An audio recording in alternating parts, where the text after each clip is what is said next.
Bonjour, Jean-Jacques Châtelard. Je suis professeur à l'Institut Rio Branco, professeur de français, et je suis également professeur à cet institut, l'Institut Telos, palabra grega, para objectif, c'est un très beau mot, ce Telos. Et je voudrais vous présenter notre travail ici à l'Institut. Nous avons 2 heures par semaine en français. La base de mon enseignement, c'est surtout la grammaire.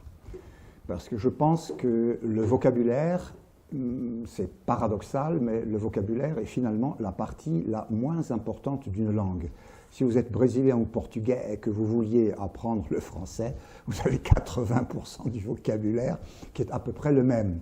Alors quelques petites variations de suffixes, mais c'est quand même le même vocabulaire et on arrive à lire très vite dans la langue. Même si on ne connaît pas la langue, on peut arriver à lire. Donc le vocabulaire n'est pas un obstacle dans nos langues, elles sont jumelles, mais l'important c'est les différences minimes dans la phonétique, il y a peu de grosses différences, un peu plus grandes dans la morphologie, et surtout c'est là que se trouvent les plus grosses différences dans la syntaxe. L'acquisition finalement qui apparaît la plus plaisante, mais qui n'est pas la plus difficile, qui est celle du vocabulaire, elle se fait par des lectures. Donc nous avons une partie du cours, un quart du cours, à la fin du cours, qui consiste à lire des textes, et si possible, des textes littéraires. Individuellement, vous pouvez lire les journaux. Et c'est ce que font la plupart des gens. Vous avez des ordinateurs qui vous donnent accès à l'essentiel de la presse française. Donc vous pouvez lire Le Figaro, Le Monde, Le Nouvel Observateur, et les hebdomadaires ou les quotidiens. Bien. Mais la langue, même dans les bons journaux, les bonnes revues, la langue est catastrophique. Donc il est bon que vous lisiez les journaux pour votre information, y compris votre information politique ou ultérieure dans la diplomatie, mais vous n'apprenez pas le français en lisant les journaux. Donc il faut que vous vous formiez par les grands écrivains. Alors il y a un inconvénient aux grands écrivains, c'est qu'ils écrivent de gros romans. Alors, l'ennui d'un gros roman, Madame Bovary, c'est 400 ou 450 pages selon les éditions. Le Rouge et le Noir de Stendhal, c'est aussi 400 ou 450 pages selon les éditions. Avec le travail que vous avez, outre la préparation du concours ou d'autres choses, il est impossible que vous continuiez à garder l'intérêt pour un roman qui fait 400 pages. Vous lisez une page de temps en temps et au bout de 8 jours, 10 jours, vous avez perdu le fil de l'histoire, vous ne savez plus exactement qui sont les personnages, donc c'est difficile. Il faut un temps de vacances, il faut 2 mois de vacances pour lire ces œuvres qui sont vraiment des chefs-d'œuvre, en effet, que ce soit Flaubert, Zola, Stendhal ou Balzac, qui sont nos maîtres du roman au XIXe siècle, mais vous n'avez en général pas le temps de suivre et ça vous gâche le plaisir. Alors il y a un auteur que je recommande vigoureusement, ceux qui me connaissent diront que je répète, mais c'est une perle, parce qu'il a eu le malheur de mourir fou à 43 ans. Et il a commencé à écrire très jeune, c'était le disciple de Flaubert, sa mère était une amie intime de Flaubert et elle a eu l'intelligence de confier le petit Guy de Maupassant à l'instruction littéraire, à la maîtrise littéraire de Gustave Flaubert. Et ça nous a donné, dès les premiers textes, des ouvrages de génie, tout simplement. Le premier texte qui a fait sa réputation et qui a mérité une critique enthousiaste de tous les contemporains s'appelle Boule de Suif. C'est une de ses plus grosses nouvelles, elle fait 50 pages.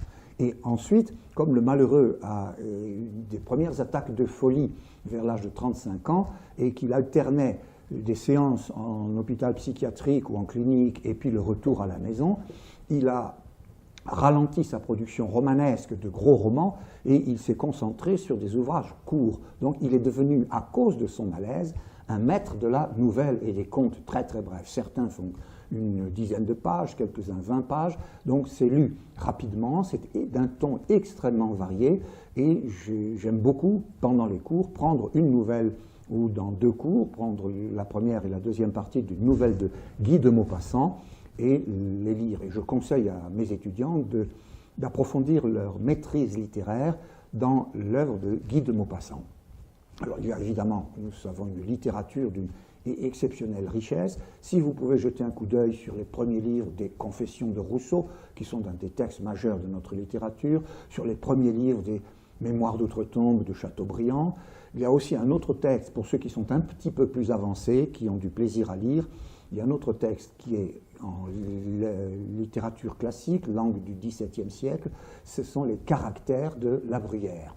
La Bruyère a eu une chance, il était ami de Bossuet, et Bossuet était le prélat principal de l'Église de France, et un ami des rois et des familles royales, et quand ces gens-là avaient besoin d'un précepteur, ils demandaient à Bossuet, et Bossuet a fourni à son ami Jean de la Bruyère la possibilité de fréquenter les rois et les plus hautes familles nobles. Il l'a choisi pour être le précepteur de la famille Condé, le grand Condé, et des enfants de la famille. Donc Jean de la Bruyère s'est retrouvé rapidement vivant à Chantilly au château de Condé et alternativement à Chantilly ou à Versailles. Donc pendant 20 ans, il a été aux premières loges de la vie sociale, de la vie exceptionnelle du XVIIe siècle, et il a écrit ce livre qui s'appelle Les Caractères, qui a été un des grands succès de l'édition, et un grand succès constant. Il doit y avoir des vingtaines, des dizaines et des dizaines d'éditions des Caractères de la Bruyère,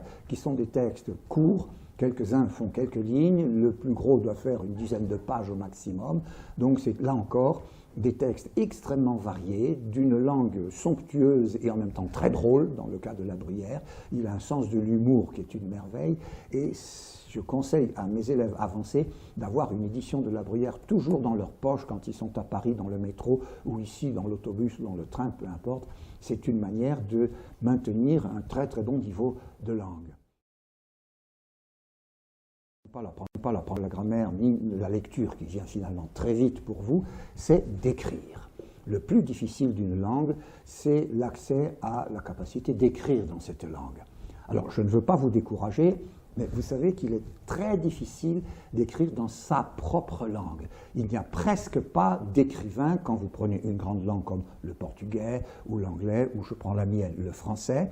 Il y a très peu de gens qui savent écrire le français. Je suis désolé, il y a beaucoup de gens qui publient, mais de gens qui sachent écrire le français, c'est très rare. Et à l'époque moderne, je crois qu'on doit pouvoir les compter sur les doigts de la main d'un manchot. Bien. Et il y a même beaucoup de gens qui reçoivent des prix Nobel, les 2 derniers prix Nobel français. Ça m'a grandement surpris. Ce sont des auteurs dont je n'ai jamais donné une seule ligne à qui que ce soit, tellement la faiblesse de style et la nullité de pensée est affligeante. Donc, soyez très prudents en un sens, mais quand il s'agit d'écrire dans une langue autre que la sienne, à plus forte raison, est-ce encore plus difficile. Et pourtant, il faut absolument que vous vous entraîniez. Je suis obligé à écrire un petit texte, 20 lignes, 30, 50 lignes, de façon à pouvoir travailler votre expression. Et quand les copies rentrent, je corrige avec beaucoup de rouge, rassurez-vous, plus il y aura de rouge, plus vous progresserez, et nous ferons des exercices de correction de style.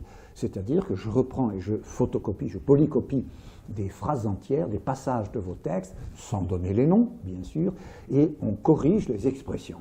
C'est la seule manière de vous faire avancer. Et si vous pouvez, vous essayez de recopier le texte que je vous ai rendu en intégrant les corrections qui vous sont données. Cette méthode que j'ai découverte à l'usage dans le courant de mes années d'enseignement, je l'ai appelée la méthode Militz, parce que j'étais à Londres il y a une vingtaine d'années, et il y a un jeune élève serbo-croate, serbe, qui est arrivé au lycée français de Londres et qui ne parlait pas le français, et à plus forte raison qu'il ne l'écrivait pas. Et au bout de 15 jours, 3 semaines de cours où il essayait de capter, il a commencé à écrire. Et il me donnait un devoir en français, ou ce qu'il croyait être du français. Je réécrivais la totalité en lui expliquant très longuement et je lui rendais la copie. Et j'ai eu la surprise, après la première copie, le lendemain ou 2 jours plus tard, au prochain cours, il me donne la copie ayant corrigé tout ce que j'avais noté, ayant refait le texte. Quel courage! Et on a progressé de telle sorte qu'à la fin de l'année, ce garçon qui, à l'arrivée, ne connaissait pas le français, écrivait le français au bout de 10 mois. Donc, en son honneur, j'appelle cette méthode la méthode Militz. Elle est infaillible. Si vous écrivez beaucoup et si vous vous corrigez en intégrant les corrections d'un professeur, vous allez voir que vous allez devenir un véritable écrivain. Alors je souhaite vous retrouver nombreux et je vous conseille, encore une fois, de vous obliger à cette torture de l'écriture et vous verrez le plaisir que l'on en retire. Je vous attends avec grand plaisir.